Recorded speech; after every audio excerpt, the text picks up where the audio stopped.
So నేను మీ Madhav VJ transgender clinic నుంచి. నెల్లూరు నుంచి ఎంతమంది వచ్చారు మీరు? మేము 10 మంది దాకా 10 మంది వచ్చారు ఇక్కడ సర్జరీ చేయించుకోవడానికి. దాంట్లో ఇద్దరు షేప్ సర్జరీకి వచ్చారనమాట. చేయించుకొని ఈరోజు వెళ్ళిపోతున్నారు. సో మన గురువు ఉన్నారు ఎవరైతే వీళ్ళందరినీ తెచ్చారో. సో చాలా మంది గురువులు వాళ్ళ శీలాల్ని పంపిస్తూ ఉంటారు సర్జరీలకి. సో గురువు కూడా వచ్చారు కాబట్టి నెల్లూరు నుంచి తెలియని ప్లేస్కి వచ్చారు కాబట్టి అసలు వాళ్ళని మేము ఎలా చూసుకున్నాం, వాళ్ళ ఎక్స్పీరియన్స్ ఏంటి, మన గురువు మాటల్లోనే విన్నాం. సో మీ పేరు ఏంటండి?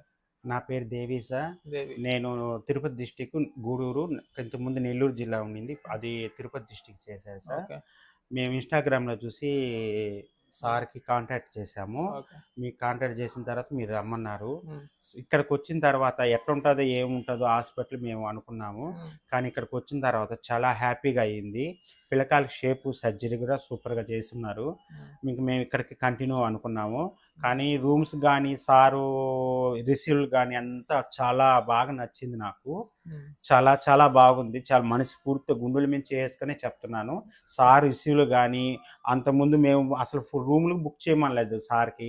సార్ ఆల్రెడీ వాళ్ళకి చెప్పేసి మేము వస్తామో రాము కూడా అనేది తెలియకుండానే సార్ రూమ్లు బుక్ చేసి మేము సార్ పేరు చెప్తానే రూమ్లు ఇచ్చేసేసి పైన హాస్పిటల్ కింద రూములు చాలా కంఫర్ట్ ఇక్కడ.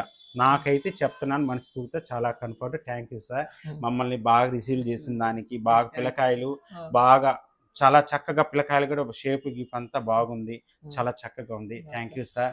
పిల్లకాయలకి ఇది బాగా చేసిన దానికి ప్రతి ఒక్కరిని మేము ఇక్కడికే తీసుకొస్తాం సార్. నెల్లూరు కానీ మా గూడూరు కానీ తిరుపతి డిస్టిక్లో ఎక్కడెక్కడ ఏమేమి పిల్లకాయలు ఎక్కడ ఉన్నారో మేము తీసుకొచ్చి వస్తాం సార్. మీ షేపులు చూసారు కదా, చూసాను ఎలా సార్. ఉంది? చాలా చక్కగా ఉన్నాయి సార్. ఓకే. చాలా చక్కగా ఉన్నాయి. ఇద్దరికి షేపులు లాగే ఉన్నాయి సార్. సూపర్ గా ఉన్నాయి. ఎస్ఆర్ఎస్ అనుకున్నాం సార్. అనుకున్నారు. ఓకే. మేము ఎస్ఆర్ఎస్ అనుకున్నాం సార్ ఫస్ట్. సో మీరు నెక్స్ట్ నెలాఖరులో మళ్ళీ తేవాలనుకుంటున్నారు? ఖచ్చితంగా సార్. ఓకే. 2 దార్కిళ్ళు, ఒక ఏమంటే 2 ఎస్ఆర్ఎస్ అసలు సో విన్నారు కదా మన దేవి గారి మాటల్లోనే ఎలాగ ఉంది వాళ్ళ ఎక్స్పీరియన్స్ అని. సో మా వైజాగ్ ఎవరు వచ్చినా సరే, ఎక్కడి నుంచి వచ్చినా సరే, నా రెస్పాన్సిబిలిటీ మిమ్మల్ని బాగా చూసుకొని మిమ్మల్ని మంచిగా సర్జరీ చేసి పంపించడం.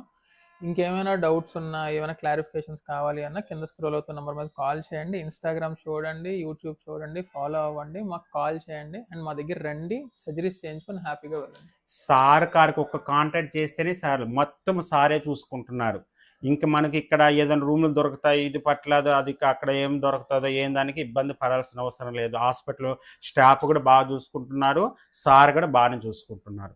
వాళ్ళ సొంత మనుషుల్లాగే చూసుకుంటున్నారమ్మా. నేను అందరూ హిజరాలకు చెప్తున్నాను, అదేనా ప్రతి ఒక్క కోతులకు చెప్తున్నాను. నేను మనస్ఫూర్తినే చెప్తున్నానమ్మా, సరేనా. సార్ రిసీవ్లు అట్టుంది, చాలా చక్కగా ఉంది. అది ప్రతి ఒక్కరు చేయించుకున్న ఏమి దార్కిన్లు కానీ, ఎస్ఆర్ఎస్ కానీ, షేప్ కానీ, మనకి హెయిర్ ట్రాన్స్లేషన్ కానీ ప్రతి ఒక్కరు ఇక్కడికి రావాల్సింది కోరుకుంటున్నానమ్మా. సో చాలా మంది అనుకుంటారు అంటే కమ్యూనిటీ వాళ్ళని ఏదో తేడాగా చూస్తారని. నేనైతే అలాగా చూడను. సో మమ్మల్ని కూడా దీవించండి, మంచిగా చల్లగా ఉండాలి సార్. మీరు ఇంకా పెద్ద హాస్పిటల్ కట్టి మీరు ఇంకా ఇది అభివృద్ధి కావాలని మనస్ఫూర్తిగా. ఏ డాక్టర్లు చేయలేదమ్మా, ఈ సార్ చేశాడు, మాధవ్ సార్ చేశాడు. నేను చాలా మనస్ఫూర్తిగా కోరుకుంటున్నాను. మా పిల్లకాయలకి అందరికీ చెప్పానమ్మా, మాధవ్ సార్ రిసీవ్లు బాగుంది. ఇంకో డాక్టర్ ఆపరేషన్ చేసి ఇంకో పేషెంట్ లాగే చూస్తారు, సార్ ఒక ఫ్రెండ్లీగానే చూస్తున్నారు. అదమ్మా నాకు తెలిసింది, ప్రతి ఒక్క హిజరాలకి చెప్తున్నాను. Okay. Thank you so much.